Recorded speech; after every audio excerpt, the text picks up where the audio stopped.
Bismillahirrahmanirrahim. Bonjour à tout le monde.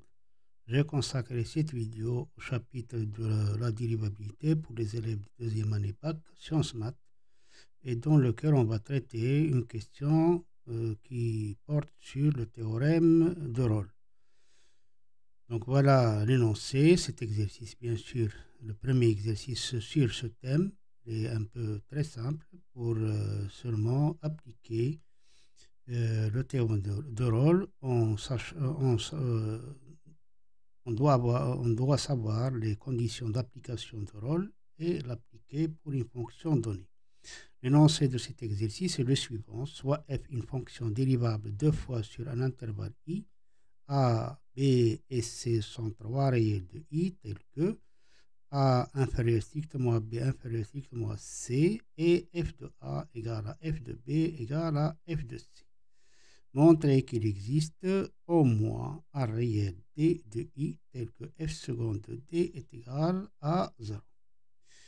Bon, donc ici, pour répondre à cette question, d'après la question, l'énoncé de la question, c'est-à-dire on doit démontrer qu'il existe un réel d tel que f seconde de d est égal à 0.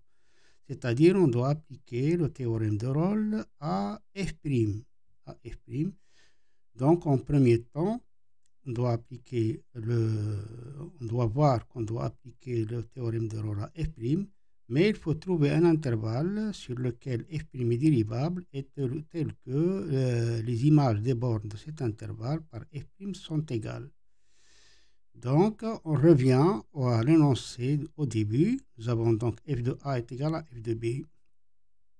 Donc, ça, c'est un signe, bien, c'est un indice d'application du théorème de Rolle à f sur l'intervalle AB. Et aussi, f de b est égal à f de c. Donc, c'est un signe d'application du théorème de Rolle à la fonction f sur l'intervalle BC. Comme ça, on va trouver deux nombres, par exemple alpha et bêta, tels que f' de alpha est égal à 0 et f' de bêta est égal à 0. Donc, f' de alpha est égal à f' de bêta. Et voilà, donc, on va travailler sur l'intervalle alpha-bêta. Voilà donc l'analyse des hypothèses que nous avons dans l'énoncé. Maintenant, on va donner la solution. Alors, nous avons trois étapes dans cette rédaction de la solution. Nous avons f dérivable sur l'intervalle i. C'est-à-dire ici, je vais appliquer le théorème de Rolle à la fonction f sur l'intervalle AB.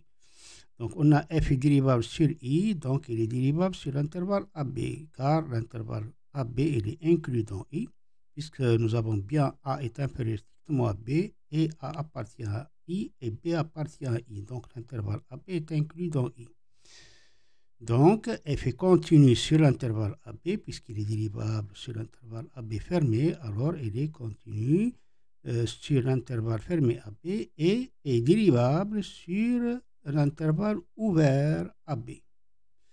Ce sont les conditions d'application du théorème de Rolle. Et nous avons bien f de a est égal à f de b, il ne faut pas l'oublier. Nous avons bien f de a est égal à f de b, donc nous avons bien les conditions d'application de Rolle. Et par suite, d'après le théorème de Rolle, il existe alpha appartient à l'intervalle AB tel que f' de alpha est égal à 0. Deuxième étape, on va faire la même chose sur l'intervalle BC. Donc nous avons f est dérivable sur i, donc il est dérivable sur l'intervalle BC, car l'intervalle BC est inclus dans i, de la même manière que nous avons fait dans la première étape. Donc, f est continu sur l'intervalle fermé BC et il est dérivable sur l'intervalle ouvert BC. Et nous avons f de b est égal à f de c. Donc, les conditions d'application du théorème de Rolle sont bien réalisées sur l'intervalle BC. Donc, d'après le théorème de Rolle, il existe au moins un réel bêta appartenant à l'intervalle BC tel que f' de bêta est égal à 0.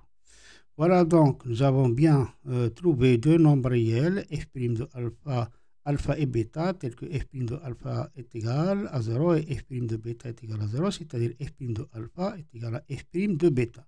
Et ça c'est un signe d'application du théorème de Rolle à la fonction f'. Alors, troisième étape, On va travailler donc sur l'intervalle alpha-bêta. Il faut bien voir que la fonction f est dérivable sur cet intervalle, sur l'intervalle alpha-bêta.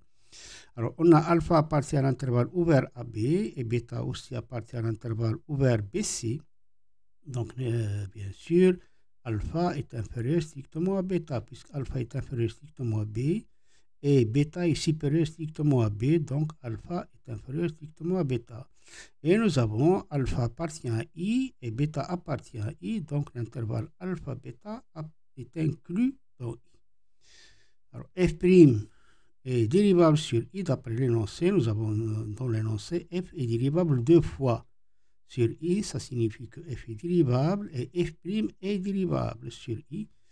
Donc f' est dérivable sur I, donc il est dérivable sur l'intervalle alpha-bêta, comme nous l'avons signalé. L'intervalle alpha-bêta, il est inclus dans I. Donc, la fonction f' est continue sur l'intervalle alpha-bêta et elle est dérivable sur l'intervalle ouvert alpha-bêta. Et on a bien f' de alpha est égal à f' de bêta, car f' de alpha est égal à 0 et f' de bêta est égal à 0. Donc, les conditions d'application du théorème de Rolle à la fonction alpha' sur l'intervalle alpha-bêta sont bien réalisées et par conséquence, d'après le théorème de Rolle, il existe au moins arrière D appartient à l'intervalle AB tel que f' de D est égal à 0.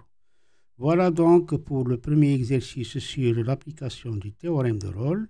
أتمنى أن تكونوا قد استفدتم من هذا العرض وإلى اللقاء في حلقة مقبلة إن شاء الله.